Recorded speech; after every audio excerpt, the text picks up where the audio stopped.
Well, we've been focusing on issues around our politics and President Cyril Ramaphosa.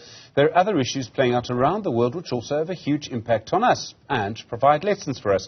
China currently going through a process of trying to end some lockdowns. Citizens there also protesting against the harsher lockdowns put in place because of COVID-19.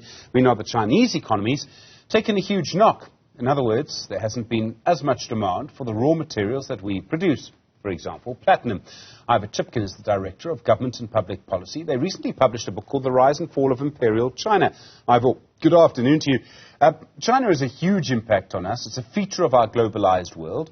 How important is China to our economy? Our economy, I'm not so sure about that. And I'm also not the author of a book. Rather what we're doing is we're hosting the author of an extraordinary book, a new book called The Rise and Fall of Imperial China, Yuhua Wang, who is at Harvard University.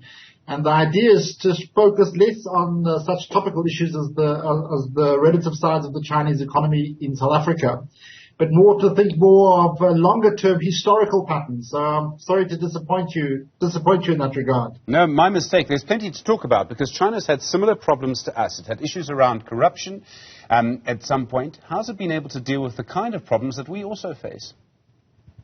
So I've written a little bit about this. I mean, it's slightly different to the book which we're the book launch which we're having. But I've been engaging quite recently with a growing Chinese and Chinese related scholarship.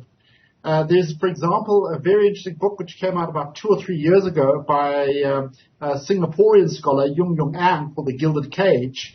And the argument she makes, I think, is quite fascinating for South African audiences. I found it fascinating. The argument essentially is that the Chinese economy grows on the basis of a certain kind of corruption. So quite shocking to South African audiences, I think, because we tend to think that corruption is the beginning and the end of our current disaster. Whereas in China it seems as if two things seem to go together. One is a massively corrupt public service, civil service, and yet at the same time quite extraordinary developmental efforts by that same bureaucracy. And her argument is these two go hand in hand. That the corruption in China incentivizes public servants or civil servants to do their jobs in terms of development. In other words, they're better at delivering on their developmental mandates precisely because they're so corrupt. Almost unimaginable in the South African context.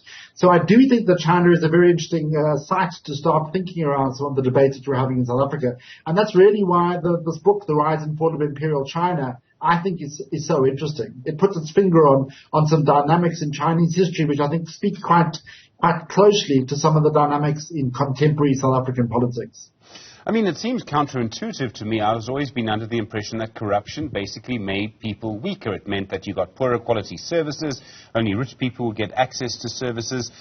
I suppose what they may be suggesting is that if you do this properly, if you incentivize people correctly, even corruptly, you still get a better outcome. That seems quite strange to me. So I think the way you framed it is exactly right. I think, and that's what I think is very promising about that situation. To frame it not so much as an issue of corruption, but around an issue of incentives. And I think what is happening in China, especially around in the developmental space, is that those incentives work paradoxically, even perversely, but nonetheless, there is an alignment between the incentives for civil servants to do their jobs and large-scale development. So Yung Ang, for example, describes certain kinds of corruption which emerges in China. She argues that they're very similar kinds to what happens in South Africa. South Africa features in her book, by the way. She calls it access capital, and it's large-scale business people providing bribes essentially to senior civil servants for development projects, building a large-scale set of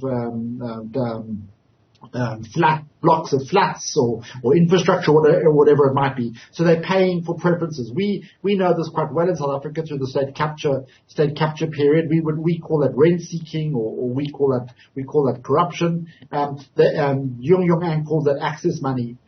The difference between China and South Africa, though, is that once that bribery happens, once that corruption happens, there is a large-scale civil service who actually, even if the origins of the project are corrupt, they are highly capable, and they then are able to deliver on that project, even if its origins are corrupt. They are even able to take benefits because they're large-scale sort of back payments in cash, etc., to civil servants to deliver on their public service mandate. Whereas in South Africa we have similar sorts of corruptions: access capital, bribery to politicians and senior officials to make certain projects happen. But then the public service in South Africa doesn't seem to come through and deliver on those projects. So, first of all, the rents taken by those elites are astronomical. Whereas in China, I think the rent seeking is maybe 10 to 15%. In South Africa, it looks like it's 90%. In other words, the money that goes rediverts towards corruption is the overwhelming amount of the project budget. Whereas in China, it seems to be a very small proportion. And then you seem to have a capable civil service in China. What the lesson of China seems to be is that you can have large-scale corruption. Its effects are damaging in the long term, but in the short term, provided that you have a highly capable, meritocratic public service that's able to mitigate, you're able to mitigate for the risks of corruption, because it works as a kind of perverse incentive. But it does, in my mind, it does place the emphasis that in the short term, what South Africa really, really needs to get right, we need to get right civil service reform. And I mean, there's been a big push towards that in the last little while, to make a massive change, to make the civil service sort of less political. People tiptoe around the phrase cadre deployment, but to try and sort of remove that. But it seems to me, to hear you talk about the situation in China, one of the big differences may be, I'm no expert on China at all, but we have quite a transparent society, and I can just imagine someone being told that, you know, to get the right form is going to cost this amount of money. I can just imagine that person immediately putting it on Twitter along with the picture of the official, for example. And so is that openness that we have, does that make a difference at all? Does that maybe make it more difficult in some ways for people to engage in corruption, even though we all know the corruption still happens? It seems to me people are demanding accountability, and they're demanding zero corruption in South Africa right now. You've taken us quite far away from the topic of the book which we're going to launch on the 8th of December. But I think these are very exciting topics, and I think recently we've had, I mean, I take it as a kind of personal victory to some extent, because I've been going on about this now for well over 10 years, the need for civil service reform, and a particular kind of civil service reform, the professionalization of the administrations by two things. One, by appointing public servants on the basis of merit, a meritocratic appointment process, which we currently do not have, and also better insulating public servants from inappropriate political interference, which is one of the major problems we've had right through the apartheid period, and then bizarrely the continuity with the post-apartheid period is this deep, profound politicization of administrations. So recently we've had a huge, big breakthrough in this regard. It started in 2019. The National School of Government published a framework document on professionalizing the public service, which it mooted precisely those two issues. It mooted meritocratic recruitment for public servants and depoliticizing the public service. And recently, very recently, a matter of weeks ago, the Cabinet approved the framework document. So on paper, formally on the agenda in South Africa, is a very, very important step towards reforming and professionalizing and modernizing South African public administration. So I think that's an incredibly important advance, and it's happened very, very recently. I know people in South Africa tend to think public administration stuff is profoundly boring, but this is a historic breakthrough, and if we're able to carry it through, its consequences could be enormous and dramatic for changing the character of the state.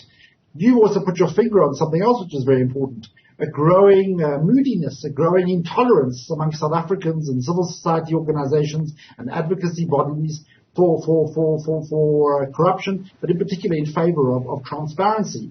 I think South Africans are becoming allergic or deeply, profoundly disgruntled with this macabre game in government, which ends up producing quite dire consequences in our daily lives in terms of services, in terms of water, in terms of electricity. We can name them. So I think the combination of these factors, on the one hand, there's a new momentum developing hoping for reform coming from government itself, a growing impatience on the side of ordinary South Africans for changes in the way government works. I think this is a very propitious moment for us to actually move forward. Of course, there's the mess of our current contemporary politics, the crisis apparently of contemporary politics, but nonetheless, these are very, very important and profound initiatives which are beginning to take off, and I really think we should put our shoulders behind them to try and give them momentum and energy. Ivor Chipkin, I really do appreciate the time. Always good to talk. Thank you very much indeed. The book he's talking about is The Rise and Fall of Imperial China. Google it. It looks fascinating. He's the Director at Government and Public Policy.